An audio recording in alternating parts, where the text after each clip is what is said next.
Good morning నేను స్వేచ్ఛ welcome to వార్తలు వాస్తవాలు ఇవాళ న్యూస్ పేపర్స్ లో ప్రధాన వార్తలు చూద్దాం ముందుగా నమస్తే తెలంగాణ దినపత్రిక నమస్తే తెలంగాణలో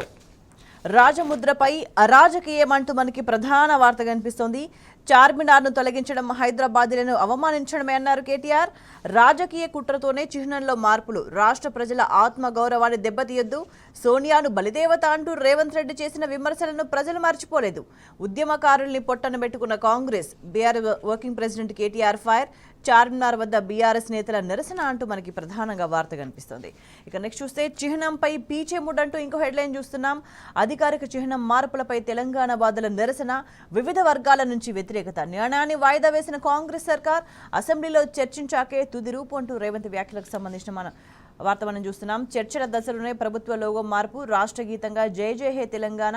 పూర్తి గీతం నడివి 13.5 నిమిషాలు సంక్షిప్త గీతం 2.5 నిమిషాలు మాత్రమే జూన్ 2న ఉత్సవాలు గీతావిష్కరణ అంటూ మనం వార్తను ప్రధానంగా చూస్తున్నాం ఇక నెక్స్ట్ చూస్తే తెలంగాణపై చెరగని ముద్ర కేసీఆర్ అంటూ మనకి ఇంకో వార్త కనిపిస్తోంది కాకతీయ తోరణం చార్మినార్ నగర గ్రామీణ జీవన ప్రతీకలు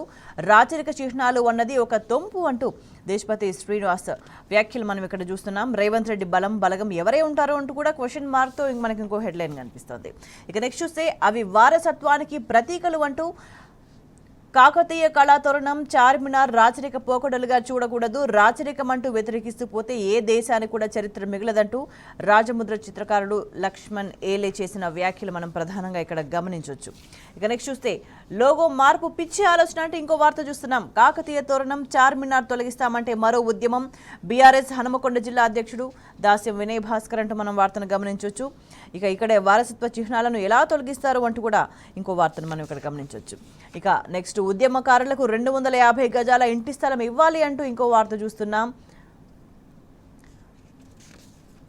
ఇక నెక్స్ట్ బడే భాయ్ చోటే భాయ్ కుమ్మక్కయ్యారంటూ క్వశ్చన్ మార్క్తో ఇంకో వార్త కనిపిస్తుంది అందుకే లోగోలో చార్మినార్ బొమ్మ తొలగిస్తున్నారా దీనిపై బీజేపీ మాట్లాడాలి అంటూ బీఆర్ఎస్ నేత దేవి ప్రసాద్ చేసిన వ్యాఖ్యలు కూడా మనం ఇక్కడ గమనించవచ్చు ఇక నెక్స్ట్ చూస్తే సీఎం రేవంత్ తరం కాదు అంటూ ఇంకో హెడ్లైన్ కనిపిస్తోంది రాష్ట్ర చిహ్నాన్ని మార్చడం ఆషామాషి కాదు జాతీయ జెండాలను రాచరికపు ఆనవాళ్లు మొఘల్ చక్రవర్తులు కట్టిన ఎర్రకోటను కూలుస్తారా అంటూ ఒక ఛానల్ ఇంటర్వ్యూలో బీఆర్ఎస్ నేత బోయినపల్లి వినోద్ కుమార్ చేసిన వ్యాఖ్యలు మనం ప్రధానంగా గమనించవచ్చు ఇక నెక్స్ట్ చూస్తే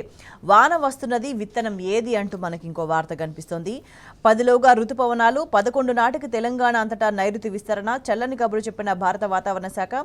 జూన్ 1 నుంచి 3 మధ్య వివిధ జిల్లాలకు వర్ష సూచన అంటూ కనిపిస్తుంది అయితే ఇక్కడే పక్కన చూస్తే అసమర్థ సర్కార్ ఇది ప్రభుత్వ చేతగానితనం వల్లే విత్తన కొరత పాలన గాలి కొదిలి అధికారిక చిహ్నాలు మార్చడంలో ముఖ్యమంత్రి రేవంత్ బిజీ రైతులు పడిగాపులు పడుతున్నా విత్తన కొరత లేదంటూ మంత్రి ప్రకటనలు శ్వేతపత్రం ప్రకటించాలంటూ జోగురామన్న చేసిన వ్యాఖ్యలు మనం గమనించవచ్చు ఇక్కడే పత్తి విత్తనాల సరఫరా సగమే అంటూ కూడా మనం ఇక్కడ వార్తను గమనించవచ్చు ఇక చూస్తే విత్తనాలు అందించే బాధ్యత కలెక్టర్లదే అంటూ మనకి ఇంకో వార్త కనిపిస్తోంది రాష్ట్రంలో ఎక్కడా విత్తనాల కొరత లేనే లేదు అవసరాల మేరకు జిల్లాలకు విత్తనాల సరఫరా అందుబాటులో 68 లక్షల పత్తి విత్తన ప్యాకెట్లు జూన్ 5 నాటికి మిగిలినవి సరఫరా చేయాలి అధికారులకు మంత్రి తుమ్మల ఆదేశం అంటూ ఇక వార్త గమనిస్తున్నాం అయితే మరోవైపు కావాలనే రైతులతో చెప్పులు పెట్టిస్తున్నారు అంటూ పడిగాపులుగా చిత్రీకరిస్తున్నారు రైతులెవరూ బారులు తీరట్లేదు అవసరమైన విత్తనాలే ఇస్తున్నామంటూ కాంగ్రెస్ నాయకుడు కోదండరెడ్డి వ్యాఖ్యలు కూడా మనం ఇక్కడ గమనించవచ్చు ఇక నెక్స్ట్ చూస్తే ఆకలేస్తుంది నాన్న లే అంటూ మనం ఇక్కడ ఒక యాక్సిడెంట్కి సంబంధించిన వార్త చూస్తున్నాం హృదయ విదారక దృశ్యం రక్తం వస్తుంది నొప్పి అవుతుంది అంటూ తండ్రి మృతదేహం దగ్గర 2 ఏళ్ల కొడుకు రోదన విజయవాడ హైవే మీద బైక్ను ఢీకొట్టిన డీసీఎం పాల ప్యాకెట్ కోసం బయటకు రాగా ప్రమాదం అక్కడికక్కడే తండ్రి మృతి కుమారుడికి గాయాలు అంటూ 3 నెలల కిందటే నగరానికి వచ్చిన కుటుంబం అంటూ మనకి ఇక్కడ హృదయ విదారక దృశ్యాలు ఫోటోగ్రాఫ్తో కూడిన వార్తని మనం బాధాకరమైన వార్తను చూస్తున్నాం ఇక నెక్స్ట్ చూస్తే మోదీ వర్సెస్ గడ్కరీ అంటూ ఇంకో వార్త కనిపిస్తోంది బీజేపీ అగ్రనేతల మధ్య ప్రచండ యుద్ధం అంటూ క్వశ్చన్ మార్క్ కనిపిస్తోంది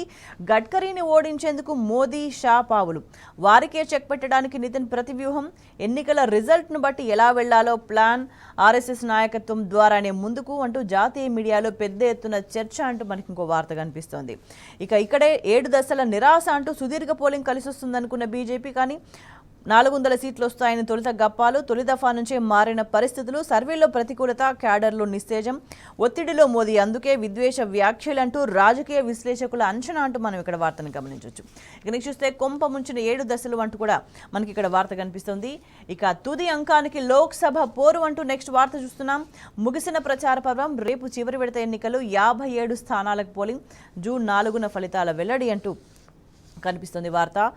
ఇక్కడే మాకు వ్యతిరేకంగా శత్రుభైరవి యాగం అంటూ డీకే శివకుమార్ సంచలన వ్యాఖ్యలంటూ కనిపిస్తుంది వార్త మనకి. నెక్స్ట్ తెలంగాణ టుడే చూద్దాం. తెలంగాణ టుడేలో new emblem plan on hold అంటూ ప్రధాన వార్త కనిపిస్తుంది. State government also postpone changes in design of Telangana Thalli statue అంటూ తెలంగాణ తల్లి విగ్రహానికి సంబంధించి కూడా నిర్ణయాన్ని ప్రస్తుతానికి